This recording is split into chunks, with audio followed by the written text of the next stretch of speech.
ایک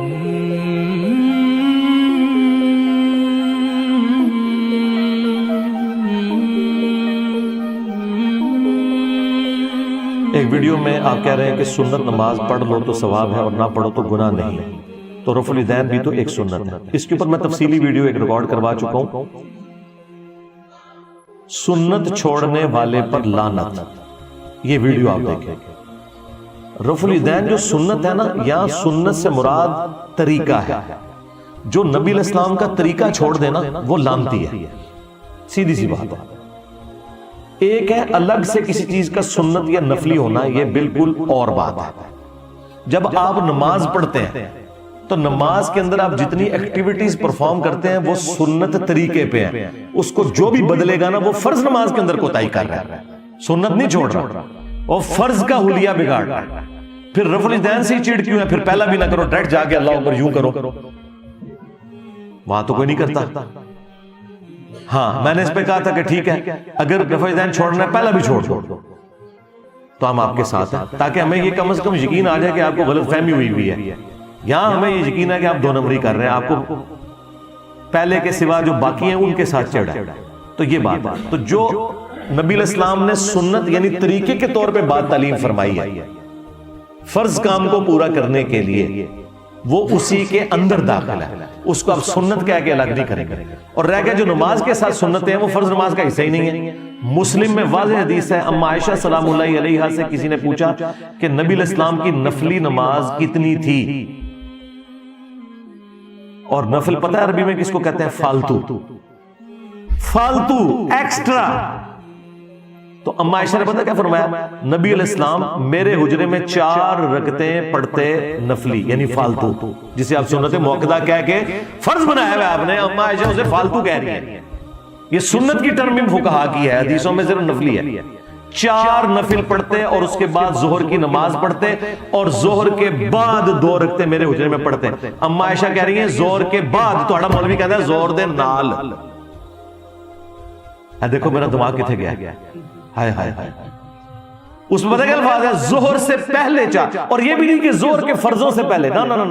اما عائشہ نے کہا کہ ظہر کی نماز سے پہلے 4 رکعتیں حضور پڑھتے اور 2 رکعتیں ظہر کی نماز کے بعد، یعنی اما عائشہ ظہر کو 4 رکعت ہی مانتی ہیں۔ یہ تھوڑے مولویوں نے 12 رکعتیں بنائی ہیں اور باقی ساری نفلی ہیں۔ پھر اما عائشہ کہتی ہیں کہ نبی علیہ السلام مغرب کی نماز کے بعد 2 رکعتیں پڑھتے، عشاء کے بعد 2 پڑھتے، اور فجر سے پہلے 2 پڑھتے۔ فجر کے فرضوں سے پہلے نہیں، فجر کی نماز سے پہلے۔ تو اما عائشہ نماز کس کو کہہ رہی ہیں؟ اور یہ مسلم شریف ہے، مولانا شریف نہیں ہے۔ ہاں، اور ایک اور حدیث ہے مسلم شریف میں کہ جو فرض کے علاوہ 12 رکعتیں پڑھ لے گا اللہ اسے جنت میں محل دے گا۔ اور پھر وہ امہات المومنین ام سلمہ ام حبیبہ سلام اللہ علیہا علیہم السلام، وہ کہتی ہیں 4 ظہر سے پہلے، 2 ظہر کے بعد، 2 مغرب کے بعد، 2 عشاء کے بعد، اور 2 فجر سے پہلے۔ تو بالکل مقدمہ کلیئر ہے۔ اسی لیے میری ویڈیو ریکارڈ ہوئی تھی کہ آپ فرض پڑھ لینا ہی کافی ہے، تو اس میں یہ چیز بھی ایڈ ہوگی اس حدیث کے تحت جو بخاری مسلم میں کہ ایک پینڈو شخص آ کے کہہ رہا ہے یا رسول اللہ میں کامیاب ہونا چاہتا ہوں، مجھے بتائیں میں نے کیا کرنا ہے؟ تو آپ نے فرمایا عقیدہ توحید اور عقیدہ رسالت کے بعد تم نے فرض نماز پڑھنی ہے، فرض زکوٰۃ دینی ہے، اور فرض روزے رکھنے ہیں۔ حج ابھی تک فرض نہیں ہوا تھا اس وقت۔ اور دوسری روایت بخاری مسلم میں آتی ہے، آپ نے فرمایا کہ فرض نماز قائم کر، ہاں اگر نفلی نماز بھی پڑھنا چاہے تو تیری مرضی، فرض روزے رکھ، ہاں نفلی روزے رکھنا چاہے تو تیری مرضی، فرض زکوٰۃ دے، ہاں نفلی زکوٰۃ صدقات دینا چاہے تو تیری مرضی۔ وہ بھی اگو بالکل سیدھا جا مسلمان سے، انہیں کہا یا رسول اللہ میں اس سے زیادہ نہیں کروں گا، اس سے کم بھی نہیں کروں گا۔ جب گیا آپ نے فرمایا اگر کسی نے کوئی جنتی شخص دیکھنا ہے تو اسے دیکھ لو، جڑا یعنی سنتا نہیں پڑھتا ہوئے گا وہ جنتی ہے۔ وہ کہہ رہا میں زیادہ کرنا ہی نہیں یا رسول اللہ۔ پھر بھی نہ سمجھ آئے تو میں نے ان کو اگلا پھکا دیا ہے کہ نمازوں کو تو چھوڑ دو، وہ تو میں نے پہلے کلیئر کر دیا کہ اما عائشہ کہہ رہی ہیں ظہر سے پہلے 4، ظہر کے فرضوں سے پہلے نہیں، ظہر کی نماز سے پہلے 4، جسے تم کہتے ہو ظہر کے ساتھ 4۔ اور دوسرا، آج تک کسی مولوی نے کہا کہ جو نفلی صدقات نہ دے تو اس کی زکوٰۃ بھی قبول نہیں ہے، کبھی نہیں کہتے۔ کسی مولوی نے کہا کہ جو جمعرات اور سوموار کا نفلی روزہ نہ رکھے اس کے رمضان کے روزے بھی قبول نہیں ہیں، نہیں کہتے۔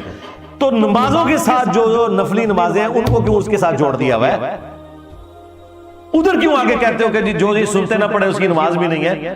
اس سے بڑا جھوٹ جو تراویح نہ پڑے ادھر روزہ ہی نہیں ہے۔ اے منوسو،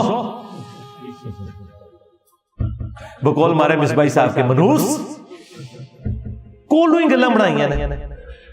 قرآن و سنت تو بالکل ان چیزوں سے خالی ہے، یہ ان کی اپنی ذاتی تعلیمات ہیں ان کے بزرگ بابوں کی۔